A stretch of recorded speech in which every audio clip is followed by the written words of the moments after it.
Bonjour, je m'appelle Carole Maxwell, j'ai une boutique de patchwork et de broderie et je donne des cours de patchwork et de broderie. Aujourd'hui, nous allons nous poser la question comment assembler un bloc de patchwork. Pour réaliser l'assemblage d'un bloc, nous avons besoin du matériel suivant.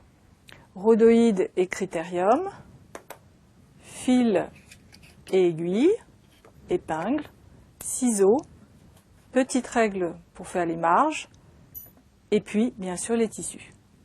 Dans le bloc que nous avons choisi, nous avons besoin donc de 4 petits carrés clairs et 5 petits carrés foncés.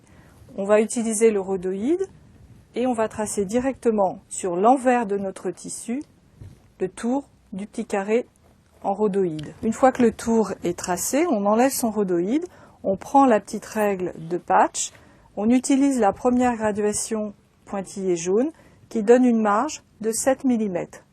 On place ce petit pointillé sur le tour du gabarit et on fait le tour du petit carré.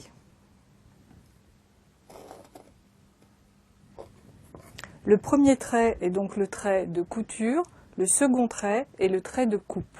Chaque petit carré aura la même petite marge, ce qui facilite l'assemblage. Une fois que vous avez coupé l'ensemble de vos petits carrés, les clairs et les foncés, on va les assembler. Pour les assembler, on les met endroit contre endroit et on va piquer une épingle dans le coin que l'on a tracé sur chacun des petits carrés. On met la première épingle dans le petit coin du tracé, la seconde épingle dans l'autre petit coin. On fait attention de bien récupérer l'angle sur le deuxième carré, une troisième épingle au milieu de ce tracé et puis des épingles intermédiaires qui vont empêcher les tissus de glisser l'un sur l'autre. On va maintenant coudre ce petit ensemble. On choisit en général un fil de la couleur d'un des deux tissus. On ne fait pas de nœud pour démarrer.